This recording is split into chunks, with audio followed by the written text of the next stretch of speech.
My dad and his brother bought it from him back in the mid 90s. And so they were in partnership. They had it set up as a partnership, as Iverson Ranch Partnership. And we sat down with them and started kicking around ideas of what it would look like if we came back. Um, and it really centered around goals for the family. And it started this long-term conversation of what does the family want for the ground. And so we moved back in 2012, started working on the ranch. When we had decided that we were going to come back in 2011, I sat down with an attorney friend of mine out in Bend that had done a lot of estate planning and business succession planning, and she gave me some really good ideas, and we actually ended up using that. It took some time to get the family to kind of wrap our heads around it, but her recommendation was to split the ranch into two separate entities, one being the real estate and one being the business operations, for a number of reasons, which we'll get into. But um, it was my goal to get some liability protection on the ranch and have it inside that LLC wrapper, if you will. So um, we came back, and it took, I think, 6 years of talking and really getting things in gear before we actually sat down with attorneys and started writing things out. And it took a year to get that done, a little bit longer. Um, we ended up getting it done in 2019, December 31st. We signed the paperwork of 19. And so January 1st, half of the place became ours. December 31st of 2019, we would dissolve the partnership. All of the real estate would go into Iverson Family Land LLC, and all of the ranch assets would transfer into Iverson Family Ranch LLC. So there's family land and family ranch. Stroke of the pen, I had a buy sell agreement with my father to purchase out his shares of the LLC. Dad could have sold the ranch to anybody he wanted. He didn't have to sell it to me. And that's a point I'll make as well, is he did sell it to me. I didn't inherit it. I bought it from Dad. Um, that's something our family had done for generations. Is Dad and Denny bought it from my grandpa. My grandpa bought it from his dad. I bought it from my dad. That created some retirement income for them, cleaned things up with some of the other siblings. The reason we went with the LLC, they're pretty simple to construct.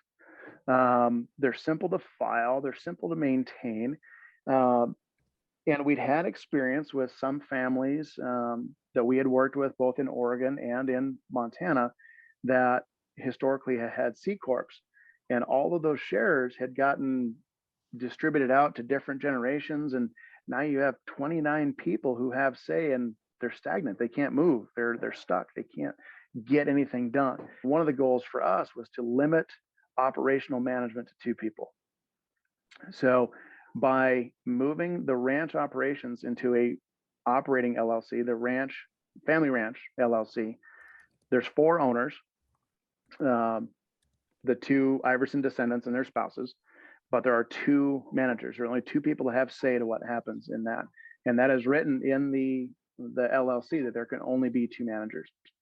In the family ranch or family land LLC, that's where we decided we would leave room for other family members to come home and maybe have ownership in the ranch.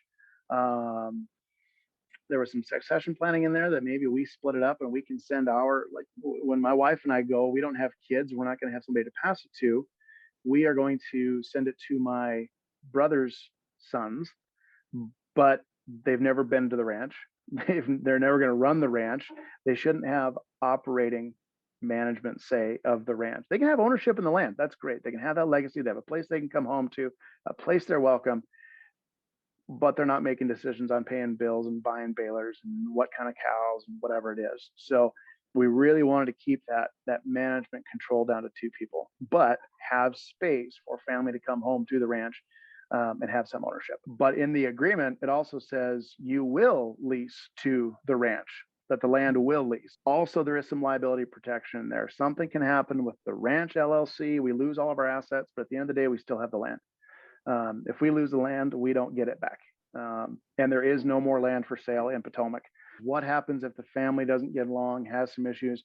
We have a buy-sell agreement in those LLCs that'll trigger that if somebody wants to leave, that they must give the other partner the first right of refusal.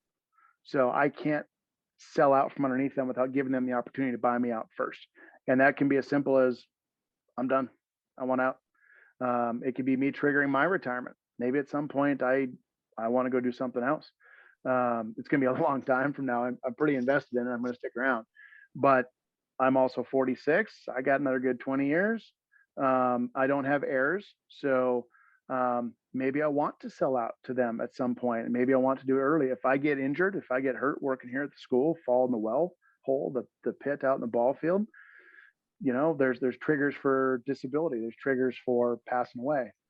So we have some of those good standard buy sell agreement pieces in there. So, and a good estate planning attorney and business planning attorney will help you with that on how to trigger those sales. That was another key component when we put these LLCs together, was that everybody updated wills, any trusts if they needed to do any of that work, advanced directives, power of attorney, healthcare directives. It's all part and parcel to getting this documentation done. Anyway, it's worked out well for us. We were able to buy out mom and dad on the land and on the ranch side. And then my cousins moved home and bought into the ranch. They bought into the operations side before they bought into the land side. So having that separation of those two allowed them to actually start buying in earlier than they would have having to try to buy the whole thing out from her parents. So that gave her some flexibility to buy a chunk of ground to put a house on with a chunk of ground that the ranch is going to lease back, but they could afford to start buying out the ranch. And then now, this just past December, they bought out my aunt and uncle completely. So now it is in the third generation. And for them, it was just signing a buy-sell agreement. For me, it was a bunch of years of work and a whole bunch of attorney fees and prepping this whole thing. And literally for them to do what I had to do, it was a 2-page buy-sell agreement and it was done, because we had done all this background work prepping what this place looks like going forward. So that was pretty powerful to see for the family, that, wow, all that work and all that money was worth it. So yeah, so now we're in the third generation and we have it set up for my cousin's kids who are in early grade school right now. If they choose to come back, it's going to be pretty simple to pass the reins on to them as well.